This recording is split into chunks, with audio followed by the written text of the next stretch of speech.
और तुम्हें लोग जैसे तो गर्मी तो ना लगेगी अच्छा ना दूसरा कोल्ड ड्रिंक की है ना ये बना दे जब तक नहीं हो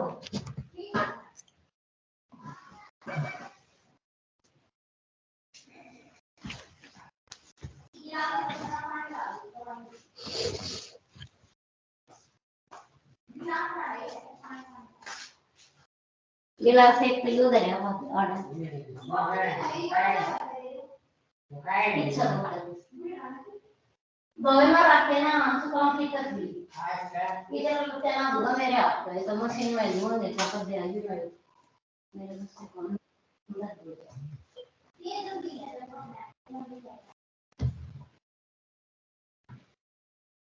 और सब लोग बैठा नहीं तो बैठा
Hello everyone.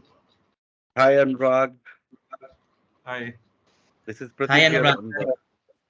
Hi Pramod. So Anurag, I think we didn't have our introduction. okay. I'm the maybe you had a word with her, correct? Yes. Yes. We'll talk after this call. And just a small announcement for the students who are in the class. We have collaborated and onboarded on Anurag for your web classes, so that from the delivery, the training delivery, or and execution will be smooth down the line. Okay, so Pramod and Rakesh, Rafi, yes, Rafiq and hello Pramod. Sir. Yes. Sir आप Hi. Hindi में भी बात कर सकते हैं, अच्छे से जल्दी समझ आएगा वैसे भी। ठीक है, Please. मैं हिंदी में भी बात कर सकता हूँ प्रमोद। हाँ, ठीक है। रफीक, अनुराग सर को हम लोगों ने ऑनबोर्ड किया है तुम्हारे ट्रेनिंग के, मतलब जो वेब ट्रेनिंग के लिए। गोइंग फॉरवर्ड अनुराग सर आपकी क्लास लेंगे ताकि आपकी ट्रेनिंग अच्छे से हो सके, डिलीवरी और उसकी और क्वालिफाइड डिलीवरी आपको मिले। ठीक है, ओके सर। अनुराग सर। हाँ जी। मैं sorry I didn't get your name. मेरे को My name is I am not my name is Pratik Vimal. Actually, basically, I'm founder and the CEO of the company. अच्छा। Okay. Nice to meet you. And I'm also from SAP background. Have 15 years of experience in अच्छा, okay. some sort of analytics. And back in days, I was in analytics, but primarily since 2016, I'm responsible for account management and customer engagement executive and the global ERP rollout and implementation. My Okay, base okay. location is, I live in Stockholm, not in India, but right now I'm in India. So, Okay. but since I'm operating, taking care of Infront Technology, along with Future Life Technology, Infront Technology, we are SAP partner company now, and we have SAP projects also. Like we are doing SAP AMS, S4HANA AMS projects for few customer, domestic customer as well as European customer. Swedish customer, maybe you know, so Scania and Electrolux. Electrolux, I know. Yes. Yeah, and I'm taking care of that project from Stockholm. And very soon, sir, we are opening our office in Dubai. Okay, that is nice. Yeah, and we got the PE sales partnership just last week. Okay, that's really nice. Yeah. After this call, I will. You are based at Delhi or somewhere else? I'm in Gurgaon. Okay, well, I'll talk to you, sir, once after this class sometime, because I haven't been in India till July or August. Then definitely I'll get some time to meet you also. Yeah, okay? please. Okay, yes, sir. Thank you. Yeah. Thank you, sir. I'm leaving the call and just you carry on, sir. ठीक है. Thank you. Okay, sir. Bye. Bye.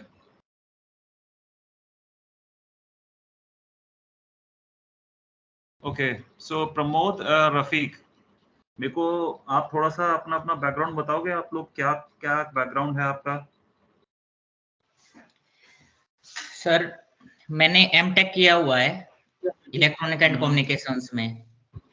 अच्छा। हाँ, ये 2015 में pass out हुआ था मैं 78.6% mark से। MDU से एफिलिएटेड है college, Ganga institute of technology में। इसके बाद मेरा 2-2.5 साल का वैसे HR का भी है एक्सपीरियंस, वो मैं दिखा नहीं रहा हूँ, शो नहीं कर रहा हूँ। और डुकैट से मैंने किशोर सर से ECC सर्वर पे कोरब ऐप में ट्रेनिंग ली थी डुकैट से। ये 2007-18 की बात होगी मेरे ख्याल, 16-17 की। फिर मैं एचआर में चला गया था, फिर एचआर में कुछ ज़्यादा जॉब स्कोप था नहीं, तो इसलिए मैंने फिर एसएपी की तरफ मूव करने का सोचा। लेकिन अभी सारी कंपनियाँ S/4HANA के ऊपर काम माँग रही हैं, S/4 वेब HANA। इसलिए S/4HANA की पहले एक बार ट्रेनिंग लेके और मैं फिर ट्राई करूँगा जॉब के लिए, ये बात है। अब एज भी काफ़ी हो गई है, तो इसलिए मेरा तो एक यही सर रिक्वेस्ट है, आप एक तो छुट्टियाँ मत करना और जितना कराओ ना आप अच्छे से कराना, मतलब ताकि कल को कोई प्रॉब्लम ना आए, क्योंकि किशोर सर से है ना समझना बहुत बहुत ईज़ी था, मतलब ये लगा लीजिए, बहुत अच्छी तरह समझाते थे एक-एक चीज़ को बिना कहे भी, अपने से भी। तो अभी मेरा तो जॉब फोकस यही है, कि 1 डेढ़ कितना हमारा शायद 50% हो गया होगा, मेरे I don't know about the HANA syllabus and अगर हमारा अभी 1 डेढ़ महीने का वो रहता होगा ये कोर्स, मेरे को नहीं मालूम है, आपको ज़्यादा पता होगा, किशोर सर से डिस्कस भी हुआ होगा। तो अभी सीडीएस व्यू पे है हम एसोसिएशन के टॉपिक पे, अभी वही कंटिन्यू चल रहा है हमारा। और इसके बाद एडोब फॉर्म और एएमडीपी कुछ होता है, पता नहीं एडोब फॉर्म के साथ, वो मतलब आप कराएंगे जो भी सिलेबस होगा कंसर्न।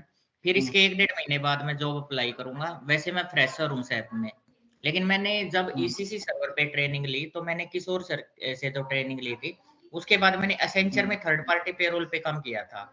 ये कंपनी है आरटेक इन्फोसिस, हाँ। लेकिन फिर मैं वहाँ बीमार हो गया, इसलिए मैंने वहाँ से रिजाइन दे दिया था, फिर मैं एचआर में चला गया वापसी।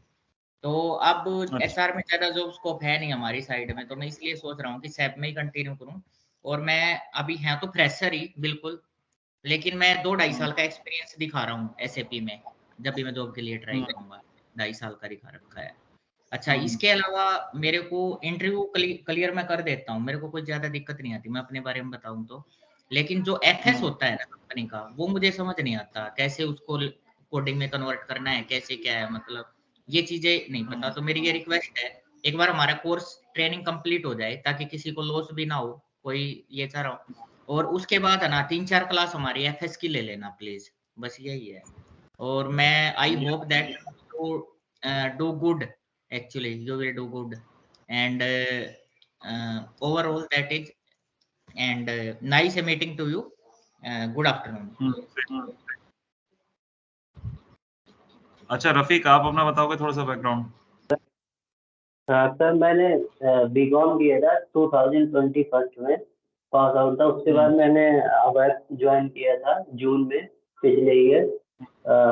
तो 1 साल लगभग हो गया मुझे इसी का मैंने वो किया था। उसके बाद मैं अभी तो इंटरव्यू दे रहा हूँ। मैं ये तो नहीं कहूँगा कि इसी में कोई जॉब नहीं है। मेरे पास 5-6 कॉल आ चुकी है, अभी भी मेरे पास 2 कॉल है। जो मैं मंडे को मेरा एक इंटरव्यू है, उसके बाद मेरे एक ट्यूजडे में भी है इंटरव्यू। मैंने 4-5 इंटरव्यू फेस किए थे, जिसमें मुझे लगा कि हाँ मैं कर सकता हूँ, कुछ ज़्यादा टफ नहीं है। और मैंने एफएस भी देखे थे 2-3, तो कुछ ऐसे पे खुद एफएस मुझे समझ में आ रहे थे कि हाँ रियल टाइम पे मैं कर सकता हूँ। तो फिर मैंने हाना की तरफ सोचा, तब मैं हाना स्टार्ट किया था किशोर सर से। मैं 2 साल के एक्सपीरियंस दिखा रहा हूँ। मेरा बैकग्राउंड तो बीकॉम था, लेकिन मैंने बीकॉम के साथ साथ मैंने HTML, CSS और PHP पे थोड़ा सा मैंने सीखा था, पढ़ा था। तो मुझे वहाँ से आइडिया लगा कि हाँ मैं कर सकता हूँ, और मुझे कोडिंग समझ में आती थी। और बीकॉम में भी हमारे कॉलेज में HTML और ये सिखाया था वहाँ पे। तो मुझे थोड़ा कोडिंग की तरफ इंटरेस्टिंग लगा, तो मैं यहाँ मूव हो गया एपी की तरफ। बस ये है मेरा भाई। अच्छा सर, मेरी एक रिक्वेस्ट है आपसे प्लीज, क्योंकि किशोर सर बीच में चले गए थे, हमारा यही 2-3 महीने का कोर्स है मैक्सिमम, ज्यादा है नहीं इतना बड़ा S/4HANA का। तो किशोर सर भी बीच में चले गए थे, उनके ब्रदर की मैरिज थी, उनके भाई की शादी थी, तो इसलिए तो 1 महीना हमारा तब लग गया। तो प्लीज अब कोई एक तो छुट्टियां मत मारिएगा, हाँ छुट्टियां नहीं लीजिएगा प्लीज कोई, इतना बस ये 1-1.5-2 महीने की बात होगी हमारी तो सारी कोर्स की। तो प्लीज इसमें एडजस्ट कर लीजिएगा, और जितना कराइएगा अच्छे से कराइएगा, मतलब ये बात है, ताकि हमारे जल्दी से और अच्छे से कोर्स कंप्लीट हो। तो जब मैंने कोर्स ज्वाइन करने के से पहले मैंने किशोर सर से बात की थी। तो मैंने कहा सर मैं कौन सा कोर्स में लूँ, मुझे थोड़ा सा कोडिंग में मतलब इंटरेस्टिंग लगता है कोडिंग करना। तो वो कह रहे थे आप कोई नहीं है, वैसे कर सकते हो। तब मैंने ज्वाइन किया था। नहीं, मैं पीको का भी देखा था, मुझे वो थोड़ा सा पीको वाला समझ में नहीं आया। अब ऐप तो मुझे गलत, अब मैंने ज्वाइन किया था बस। तो इसके बारे में कई लोग कहते हैं कि आपने गलत चूज कर लिया, कई लोग कहते हैं नहीं, जो आपको अच्छा लगता है वो सब। तो इसके बारे में मैं आपसे जानना था कि ये सही था या गलत डिसीजन। यार एक तो ना आपकी आवाज थोड़ी क्लियर नहीं है रफीक, थोड़ा सा ना माइक से दूर हो या क्या है, थोड़ा सा आवाज आपकी गूंजती हुई सी आ रही है, मेरे को बहुत ज्यादा समझ में नहीं आ रहा है। अच्छा, 1 मिनट में तो प्रमोद आप क्या कर रहे थे अभी, सीडीएस व्यू कर रहे हो आप? हमारा सर सीडीएस व्यू का टॉपिक चल रहा है, एसोसिएशन के टॉपिक पे है। उसके 3 टाइप बताए थे सर ने, एक्सपोज्ड, फिल्टर और एडहॉक एसोसिएशन। इसके बाद सर ने एक प्रोग्राम कराया था, जैसे ज्वाइन के अंदर ज्वाइन नहीं लगाते हम 3 टेबल्स को लेके, ऐसे ही एसोसिएशन के अंदर एसोसिएशन लगाया था हमने। एक ईकेक्यू हेडर टेबल ली थी, इकोपीओ आइटम टेबल ली थी, और उसके अंदर फिर ज्वाइन लगा के ईबीएलएन पे, और एक ईबैन, फिर तो ईबैन लिया था एक, मतलब टेबल्स, और उसका डाटा फिर डिस्प्ले करा दिया था। उसमें कुछ सिक्वल कंसोल वगैरह या फॉलो एसोसिएशन देख के कोरस्पॉन्डिंग कैसे रिलेट कर रही है एक टेबल दूसरे से, वो दिखाया था। और फिर एक सीडीएस व्यू को दूसरे सीडीएस व्यू से सेलेक्ट करके कुछ डाटा डिस्प्ले कराना, और उसको कंज्यूम कैसे करेंगे हम, यूज कैसे करेंगे प्रोग्राम के अंदर, ये था। अभी मैं एक बात और क्लियर करना चाह रहा हूँ सर, मेरी 37 एज हो गई है अब, मैं 38वें साल में हूँ एज सेक्टर। तो आप समझ सकते होंगे इतनी एज में, मतलब भाई फ्री बैठना मतलब ऐसे खेल नहीं है, आप भी समझते होंगे, फैमिली वगैरह का प्रेशर भी रहता है। तो अभी मैं ये सोच रहा हूँ कि कोई छुट्टियां नहीं होगी तो हमारा अच्छे से और जल्दी से कोर्स खत्म हो जाएगा कंप्लीट, ये बात है। किशोर सर बाकी अच्छा पढ़ाते थे मेरे को, डुकैट से भी, मतलब फिर मैंने एफएलटी ज्वाइन इसीलिए किया था क्योंकि यहाँ किशोर सर पढ़ाते हैं। नहीं तो कई तो क्या करते हैं, मतलब मैंने सुना है, मतलब कि बेसिक बेसिक मोटा मोटा थोड़ा बता के और फिर बात, मतलब कह देते हैं आपका कोर्स कंप्लीट हो गया। तो मुझे वो चीज नहीं चाहिए थी, इसलिए मैंने किशोर सर यहाँ पढ़ा रहे थे, फिर उन्होंने इस इंस्टीट्यूट का नाम ले दिया, इंडिविजुअल शायद नहीं हो पाएगा तो आप यहाँ देख लीजिए। तो मैंने फीस भर दिया था फिर एफएलटी का किशोर सर की वजह से। So I hope that you will do good also again.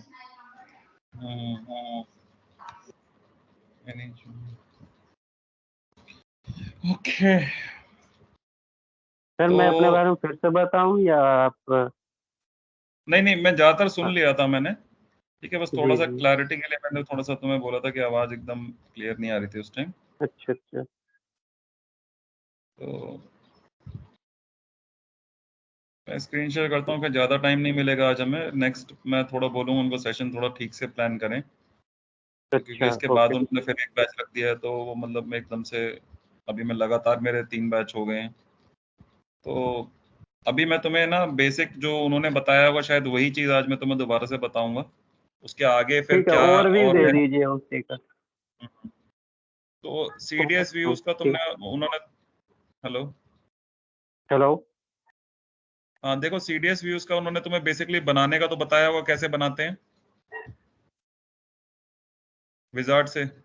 CDS view की थ्योरी नहीं कराई है सर, अभी थ्योरी रहती है CDS व्यू की। नहीं और एक दो थ्योरी, टॉपिक और भी सर बोल रहे थे बाद में कराएंगे, स्टडी हाँ एसोसिएशन, ये तो और ग्रुप बाय और रिड्यूस ऑपरेटर, ये 2 टॉपिक हमारे रहते हैं। उस दिन टाइम नहीं था, सर बोले बाद में करा देंगे कभी।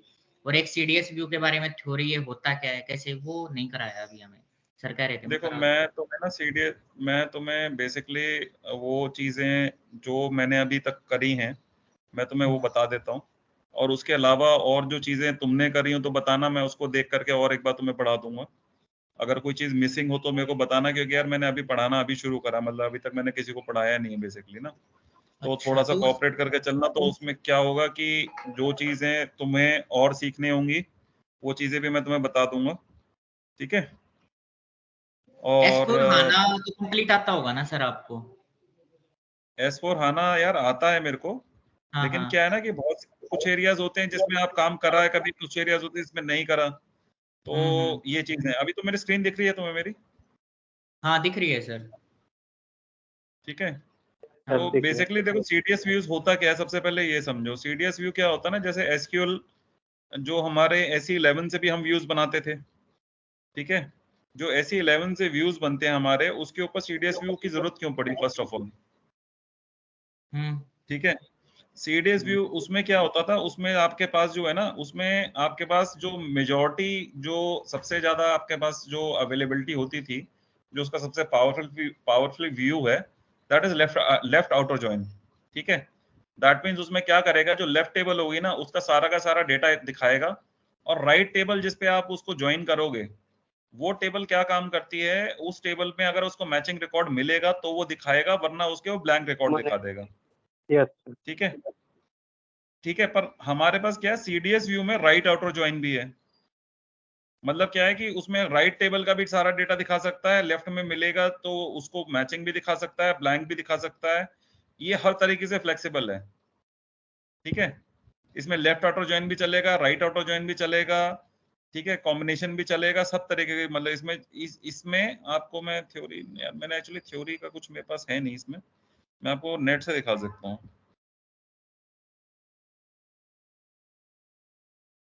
एक्चुअली मेरे को भी ट्रेनिंग सर्वर भी नहीं मिला हुआ है, मतलब ये मेरा ही पर्सनल सर्वर है। तो सर मेरे वाला ले लीजिए, वो मैं व्हाट्सएप कर देता हूँ आपको, आप ग्रुप में एक बार नंबर अभी सेंड यार कीजिए। एक्चुअली मैंने जो बनाए हुए ना ऑब्जेक्ट, मैंने अपने ही सर्वर पे बनाए हुए, अभी तो इनका सर्वर को तो मैंने अभी टच भी नहीं करा, तो वो आज फिर क्लास बेकार हो जाएगी अगर मैं वो अभी शुरू करूंगा तो। सर इनका सर्वर बहुत स्लो चलता है, बहुत रो हाँ, कर। तो सर हमारे सर्वर से ले लेते थे सर क्लास, ऐसी बात नहीं है, हम डिटेल भेज देते थे सर के पास, तो वो हमारे सर्वर से भी ले, ताकि टाइम वेस्ट ना हो हमारा, ये क्लास ही वेस्ट होगी, क्योंकि एक दो क्लास में ऐसी बन गई थी, फिर हमने बोला कि सर आप हमारा सर्वर ले लीजिए, तो सर ने मतलब सर्वर ले लिया था, पर्सनल नंबर पे व्हाट्सएप कर दिया था डिटेल उनको, ये बात है। देखो जैसे ना इसमें ये बताता है, देखो इसमें एग्जीक्यूशन लेवल का,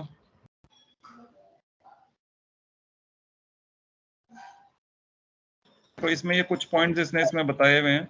जैसे पहला पॉइंट होता है CDS व्यू से आप ओ डेटा सर्विस पब्लिश कर सकते हो, सबसे बड़ा एडवांटेज नॉर्मल व्यू के मुकाबले ये है। ठीक है, SE11 से जो आप व्यू बनाते हो उसमें ओ डेटा की कोई मतलब ही नहीं है कुछ, उससे आप पब्लिश कर लोगे। ठीक है, सेकेंडली क्या है ना कि इसमें बहुत सारे ये जो एनोटेशन चलते हैं ना, इसके क्या क्या है, आप बहुत सारा डेटा, मतलब इसमें स्ट्रक्चरिंग के लिए डेटा की बहुत सारे एडेड एडवांटेज है, जो कि एनोटेशन यूज करके आप उसको डिजाइन कर सकते हो, उसके मेटा डेटा को। CDS व्यू के मेरे को भी राइट कंपैरिजन मिल नहीं रहा है, मैं आपको कहाँ दूंगा, सिटी अबाउट डिक्शनरी।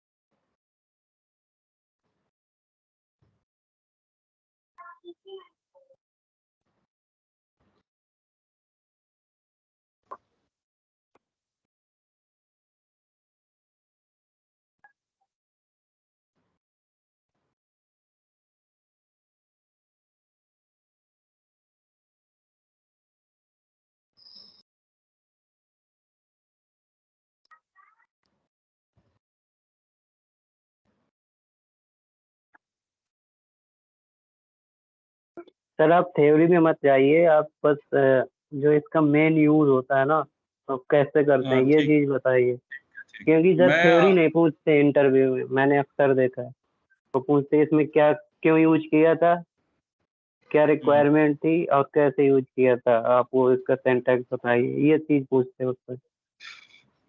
ठीक है, देखो बस ये मेन पता चीज क्या, होना चाहिए कि होता क्या है, ये क्यों यूज करते, बस। देखो बेसिकली क्या होता है, CDS व्यू का जो मेन पर्पस है, मैं आपको तुम्हें मेन पर्पस बताता हूँ। Yes sir. CDS व्यू का सबसे मेन पर्पस जो है ना, वो है बेसिकली कि आपको प्रोग्रामिंग करे बिना, ठीक है, प्रोग्रामिंग करे बिना आपको डेटा का जो रिक्वायरमेंट है ना, वो आपको फुलफिल होती है। मतलब बेसिकली और दूसरी चीज क्या है, CDS व्यू जो है ना, ये बनता है डेटाबेस लेवल पे, दैट मीन्स ये HANA पे बनता है। ठीक है, और जो आप नॉर्मल कोडिंग के थ्रू कुछ भी अचीव करते हो, या जो बनता है SE11 के थ्रू जो व्यू बनता है, वो एप्लीकेशन लेयर पे बनता है, और उसके बैकग्राउंड में एक SQL व्यू जनरेट होता है। ठीक है, और वो SQL व्यू जो मतलब SQL क्वेरी जनरेट होती है, SQL क्वेरी जो होती है ना, वो फिर ओरेकल पे जाती है।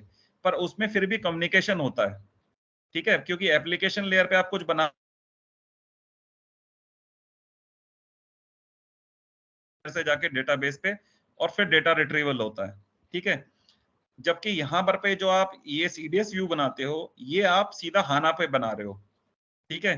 तो ऑब्वियस सी बात है, इसका रिस्पॉन्स टाइम और उसके रिस्पॉन्स टाइम में जमीन आसमान का अंतर मिलेगा आपको, ठीक है।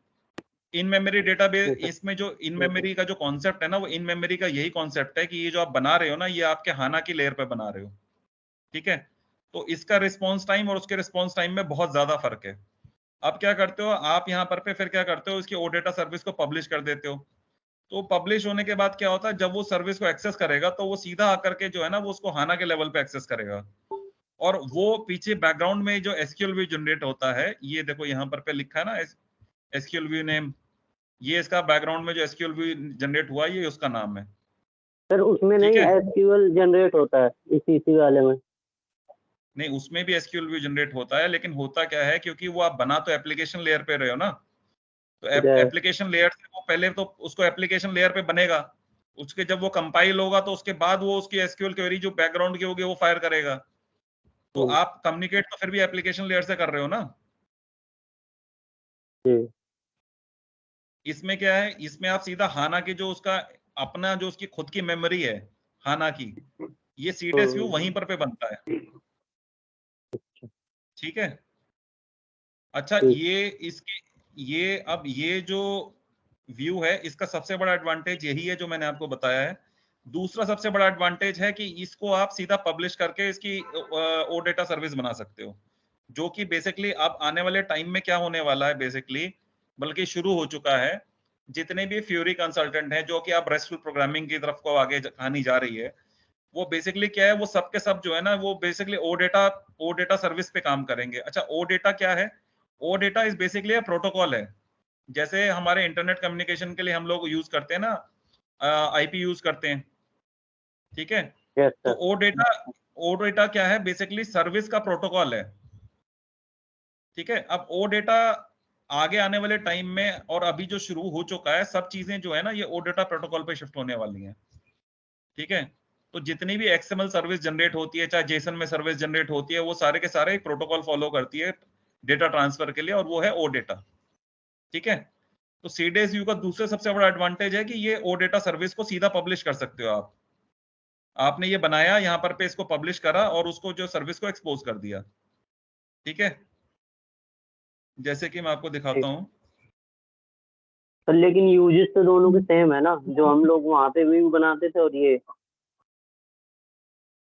देखो, व्यू का जो मेन पर्पस था ना शुरू से, वो था कि आपको कोडिंग ना करनी पड़े, हाँ, कोडिंग ना ठीक है, करना पड़े, डेटा डिस्प्ले ठीक है। कर तो सके। व्यू का पर्पस जो है वो सेम आज भी वही है, कल भी वही था। बस ये है कि ये उससे बहुत ज्यादा फ्लेक्सिबल है, ठीक है। ये बनता हाँ है ये डेटाबेस लेवल पे बनता है।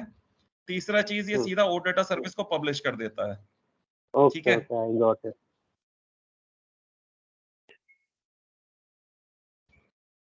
अब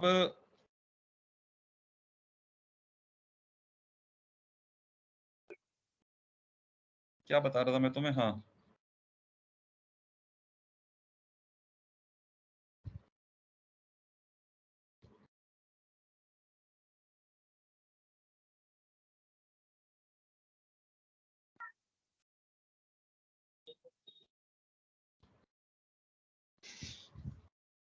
ओ,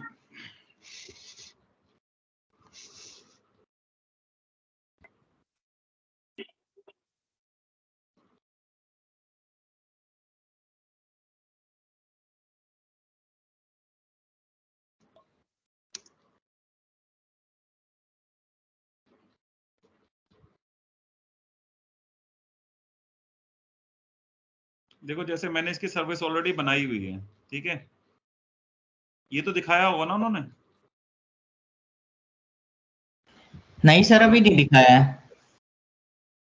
अच्छा, एक्चुअली क्या होता है, देखो जब हम CDS व्यू बनाते हैं ना, तो ये इसको बोलते हैं हम एनोटेशंस, ठीक है। ये जो एनोटेशंस होती है ना, ये इसकी बेसिकली मेटा डेटा समझते हो ना, तो मेटा डेटा किसको कहते हैं? No sir.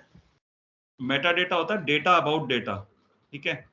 मतलब बेसिकली क्या है, जो तुमने इसको जब तुमने इसको CDS व्यू को बनाया तो ये जो SQL व्यू पीछे से जो डेटा उठा करके लेकर के आएगा, ठीक है, उस डेटा को हैंडलिंग उस डेटा की कैसे होनी है, उस डेटा में क्या क्या प्रॉपर्टीज हैं, उसकी कैसे कैसे हैंडलिंग होगी, वो सारी चीजें जो होती है ना उसे बोलते हैं मेटा डेटा।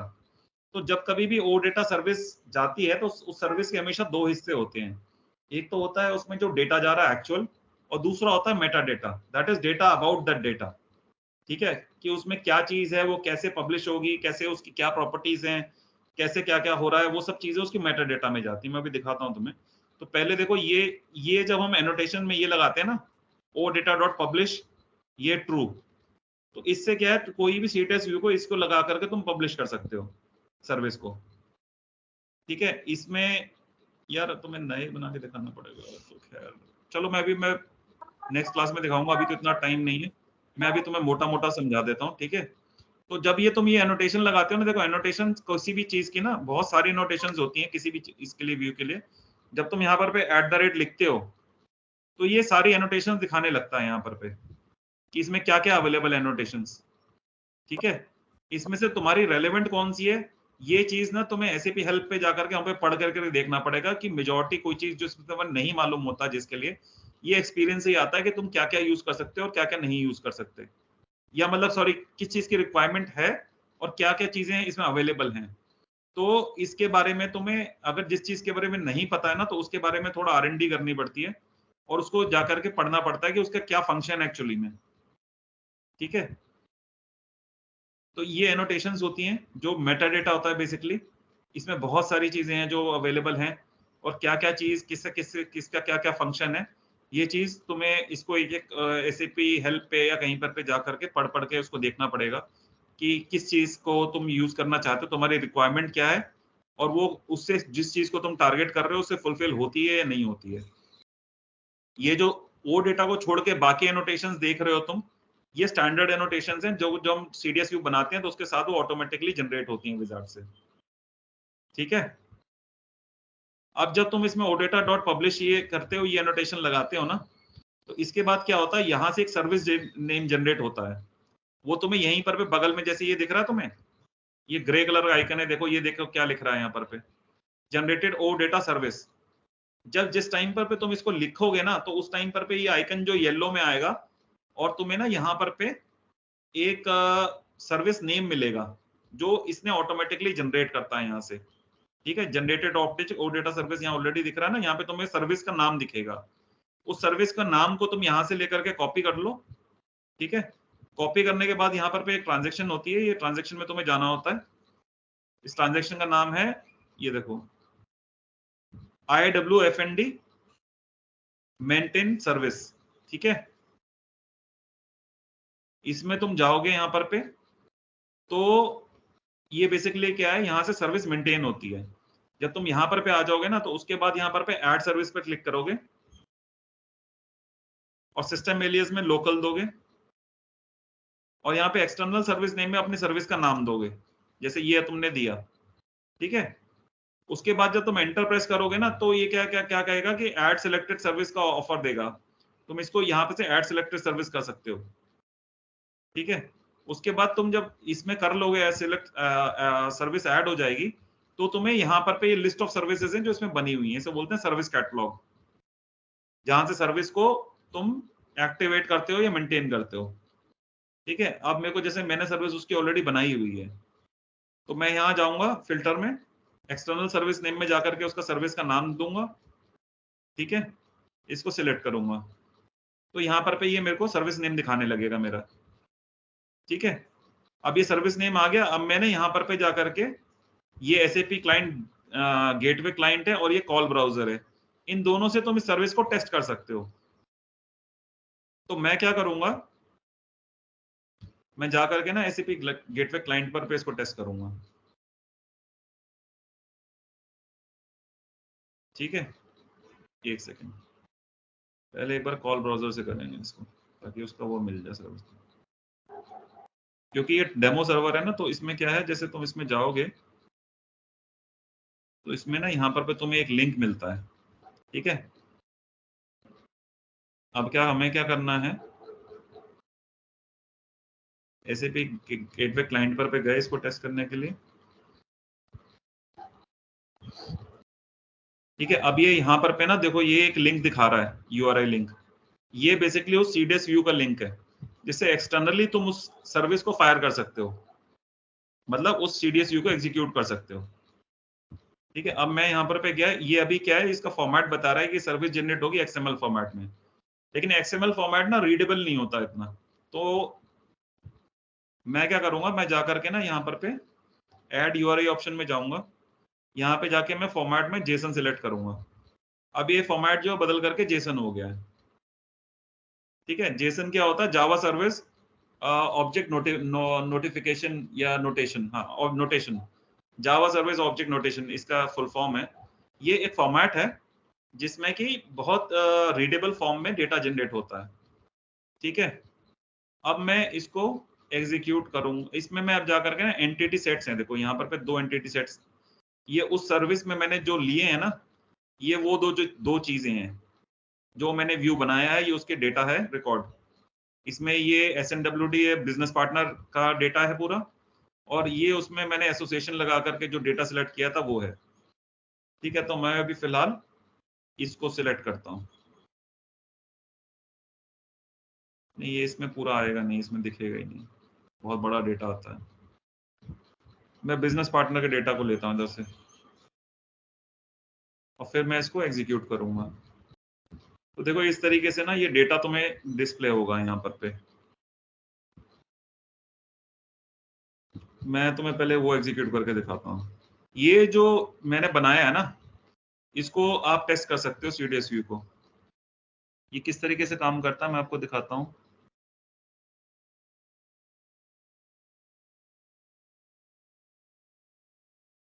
ये तो उन्होंने बता दिया होगा ना कि ये एक्सपोज एसोसिएशन क्या होता है। हाँ,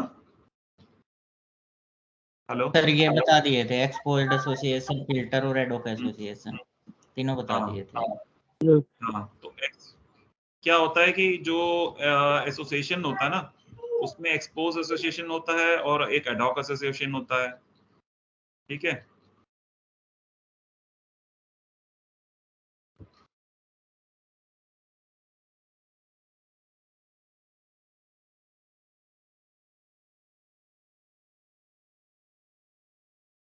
इसको आप एग्जीक्यूट कर,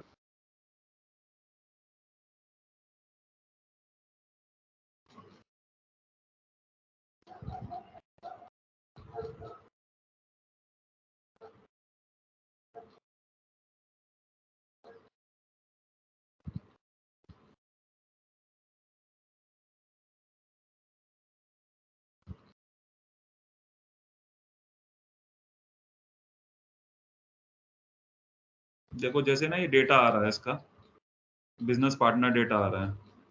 ठीक है, एसोसिएशन का मेन एडवांटेज क्या होता है,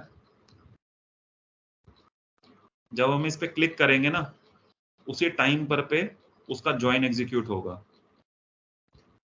ये इसका देखो डेटा आ गया, सिलेक्टेड डेटा। वरना क्या होता है, जो ज्वाइन होता है ना, ज्वाइन और एसोसिएशन में फर्क क्या होता है, एसोसिएशन तुम उसको स्मार्ट ज्वाइन मान लो। ठीक है, इसका मतलब ये होता है कि जिस टाइम पर पे तुमने उसको, जब तक उस पर क्लिक नहीं करेगा ना, तब तक वो ज्वाइन होगा नहीं। अगर आप सीधा ज्वाइन लिखते हो तो उस ज्वाइन में क्या होता है कि वो ज्वाइन जो होता है ना, वो ऑलरेडी जो है उसको एग्जीक्यूट करने से मेमोरी जो होती है ना कंज्यूम करता है। लेकिन एसोसिएशन में क्या होगा कि जब तक उस पर आप क्लिक नहीं करोगे जा करके, तब तक वो उस ज्वाइन को एग्जीक्यूट नहीं करेगा। तो इसीलिए हमेशा एसोसिएशन यूज करनी चाहिए बजाय ज्वाइन के। सिर्फ ज्वाइन स्टेटमेंट लिखने के बजाय you should always right association. ठीक है, कार्डिनलिटी भी बताती होगी, 01 02 क्या होता है। यस सर, उसमें बताई थी ECC में कार्डिनलिटी, जब हम फॉरेन की एक्सपोर्ट रिलेशन लगाते हैं। सर ने बताया है, आप थे नहीं शायद उस दिन। 0 to many, 0 to 1, 1 to 1 और 1 to many, ऐसा कुछ था, 3-4 टाइप की कार्डिनलिटी है। हाँ, इसमें 0 1 2। एसोसिएशन जो होता है ना, जब आप डिफाइन करते हो, ज्वाइन कर रहे हो या एसोसिएशन डिफाइन कर रहे हो, तो जब एसोसिएशन डिफाइन करते हो तो एसोसिएशन डिफाइन करने के टाइम पे आपको कार्डिनलिटी भी बतानी पड़ती है कि उसकी कार्डिनलिटी क्या है दूसरी टेबल के साथ में, ठीक है। तो जैसे इसमें 1 लिखा है, दैट मीन्स 0 to 1 है। 0 to 1 जब भी होती है तो आप उसको सिर्फ 1 भी लिख सकते हो, ठीक है। अगर 0 to 0 तो मतलब मिनिमम 1 तो होती है कार्डिनलिटी, अदरवाइज तो वो ज्वाइन परफॉर्म ही नहीं होगा, ठीक है। तो इस तरीके से रहता है।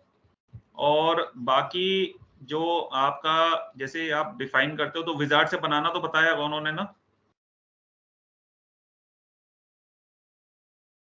हेलो, हाँ विजार्ड कैसे सर? विजार्ड तो नहीं बताया सर विजार्ड वहां पर बताई थी मॉड्यूल पूल प्रोग्रामिंग में। नहीं, वो अलग है ना, CSS वो टाइप स्क्रिप्ट विजार्ड है, टेबल कंट्रोल वो अलग चीज है। CDS व्यू में जब आप जाते हो तो व्यू बनाने के लिए ना सबसे पहले आप इस पे CDS पे जाओगे, राइट क्लिक ये करोगे, नहीं न्यू बताया। सेलेक्ट करोगे, अदर एबैप ऑब्जेक्ट रिपोजिटरी ऑब्जेक्ट, इसको आप बनाओगे तो यहाँ से वो विजार्ड शुरू हो जाता है व्यू करने का, क्रिएट करने का, ठीक वो है। बता दिया था सर, उसमें न्यू ऑब्जेक्ट क्रिएट हम्म। करना है तो हमें वो तो कर हाँ, देते हैं। इसी से फिर आप सिलेक्ट करते हो डेटा डेफिनेशन उसमें सिलेक्ट करोगे तो उससे फिर आगे चल करके ये पूरा व्यू जनरेट हो जाता है, ठीक है ना। और उसके बाद आकर के जो आप इस पे यहाँ पर पे आकर के फिर यहाँ पर पे अपने व्यू नेम डिफाइन करते हो, ठीक है, टेबल नेम डिफाइन करते हो, ठीक है। उसका आप एक एलियास देते हो, एसोसिएशन देते हो कि उस पे कार्डिनलिटी देते हो और किस टेबल से कनेक्ट कर रहे हो उसका नाम देते हो, ठीक है। उसका फिर आप ये जो बेसिकली आप इसको ये जो क्या कहते हैं, जो आपने क्वेरी बनाई है, क्वेरी के लिए आप एक इसमें डॉलर प्रोजेक्शन करके इसका नाम दे सकते, मतलब इसमें जो फील्ड आप ऐड जिस किसी को भी लेते हो तो उसको आप डॉलर हाँ, ये प्रोजेक्शन हेडर करके, होता है, अंडर डॉलर प्रोजेक्शन करके हेडर होता है।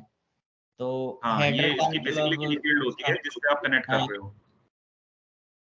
और ये की फील्ड जो उस पे आप कनेक्ट कर रहे हो ना, ये की फील्ड इस आइटम। क्वेरी में होना मस्ट होती है, ठीक है ना।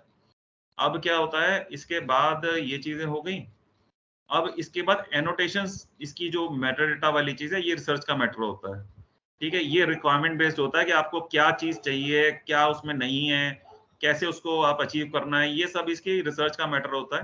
तो आप एनोटेशंस को नाम देखते हो और उसको जाकर के उसके बारे में पढ़ने की कोशिश करते हो, इस हिसाब से आप इसकी रिक्वायरमेंट फुलफिल करते हो कि आपको क्या क्या उसमें चाहिए जो कि आपको इसमें मतलब मिल नहीं रहा है, ठीक है। अच्छा, अब ये बचा तुम्हारा सर्विस का। तो सर्विस का ये जैसे सर्विस तुम्हारी जनरेट हुई यहाँ पर पे, ठीक है। अब इस सर्विस को तुम कैसे देख सकते हो आगे, और तुमने इसका यहाँ से जाकर के ना इसका सर्विस का नाम कॉपी कर लो यहाँ तक, SAP तक।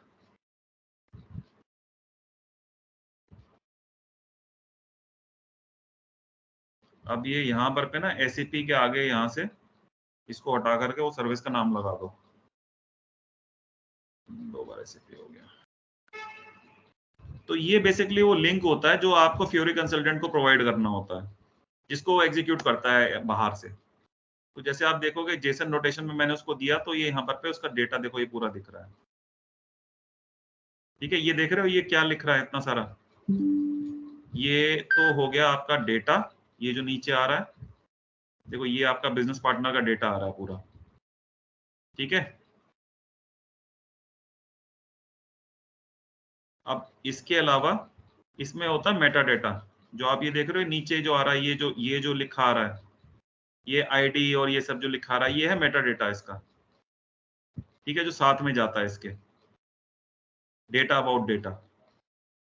जैसे कि ये मेटा डेटा का आप देख रहे हो, ये आईडी है। ये अगर मैं इस पे क्लिक करता हूँ, सर ये सर हमें प्रोवाइड किया जाता है? नहीं, ये ऑटोमेटिकली जनरेट होता है। ये जब आप, ये बेसिकली क्या है, जब आप सर्विस जनरेट करते हो ना, सर्विस के साथ बहुत सारे कंपोनेंट इंटरनली जनरेट करता है SAP खुद, ठीक है। तो क्या होता है, जैसे आपने यहाँ पे CDS व्यू, कहाँ गया ये CDS व्यू आपने जैसे जनरेट करा, ठीक है। तो बैकग्राउंड में ना जब इसके आपने सर्विस जनरेट करी यहाँ से, तो बैकग्राउंड में ऑलरेडी बहुत सारा इसका कोडिंग ऑटोमेटिकली जनरेट हो जाती है। तो इसका जितना भी ओके जैसे ओके आप सर। अगर या अब जैसे जैसे देखो SQL व्यू है, ठीक है।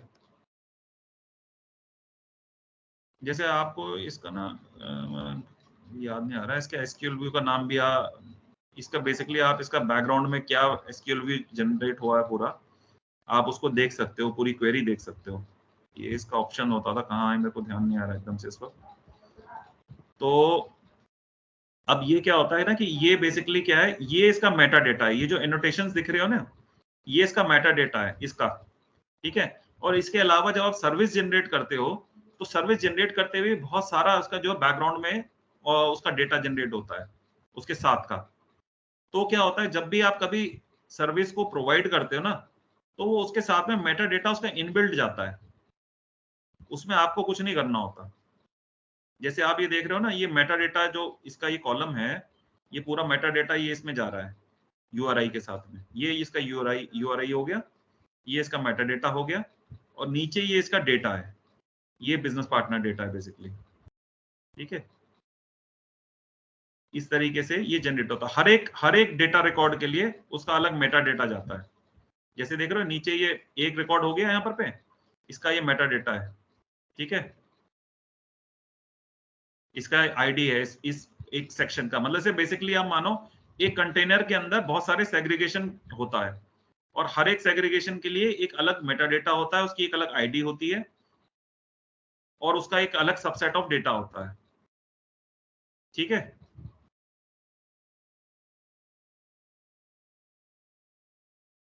इस तरीके से ये सर्विस जो जनरेट होती है ना, ये आप जब फ्यूरी कंसल्टेंट का दोगे, यहाँ से आपका काम खत्म हो जाता है, फ्यूरी कंसल्टेंट का काम शुरू होता है। सर मतलब इसका मतलब ये है कि जब हम ये व्यू बनाते हैं उसके बाद सर्विस जनरेट करते हैं, तो हमें ये हाँ जो लिंक एक प्रोवाइड होता है उसमें ये सारी चीज होती है, आईडी, मेटा डेटा हाँ वगैरह। हाँ हाँ हाँ हाँ। ओके ओके, तुम्हारा काम बस इस लिंक को जनरेट करने तक है, ठीक है। जनरेट करना होता तुमने है। एक ओके बार, ओके, हाँ ठीक है, तुमने एक बार सक्सेसफुली ये लिंक जनरेट कर दिया, यहाँ पर पे एबैपर का काम खत्म हो जाता है, और उसके आगे ये लिंक तुम दे दोगे फ्यूरी कंसल्टेंट को, उसके आगे फ्यूरी कंसल्टेंट का काम शुरू हो जाता है, ठीक है, आगे समझ। ठीक है। बहुत सारी कंपनीज हैं जो कि क्या क्या है ना, जो उनका हिसाब ये है, छोटी कंपनीज का खासतौर पे हिसाब रहता है कि भाई आप ये भी कर लो, वो भी कर लो, ये भी आना चाहिए, वो भी आना चाहिए। पर एक्चुअली में तुम किसी ऑर्गेनाइज कंपनी में जाओगे ना, तो वहां पर पे एबैप और फ्यूरी दोनों अलग अलग चीजें हैं। हमारा काम इस लिंक को जनरेट करने तक का है। और ये सर लिंक जो है हर रिक्वायरमेंट के अनुसार अलग अलग जनरेट होता है ना, डिफरेंट टाइप कि हाँ, एक हर ही एक तरह व्यू का के लिए लिंक अलग जनरेट। नहीं, नहीं, हर एक व्यू के लिए एक अलग लिंक मिलेगा। देखो ना, इसमें तुम्हारे व्यू का ओके, नाम नहीं आ रहा है, ये हाँ तुम्हारा जी जी, ZCTS ऑफ ये एसोसिएट, ये व्यू का ही तो नाम है पूरा, ये समझ गया सर। ठीक है। ये इसके आगे जो आ रहा है, ये तुम्हारी डेटा एंटिटी है जिसको तुमने इस लिंक में सिलेक्ट करा है, ठीक है। जी जी, ये तुम्हारा डॉलर के आगे फॉर्मेट हो गया, फॉर्मेट का कौन सा है, जेसन है, ये तुम्हारा लिंक होता है, ठीक है ना।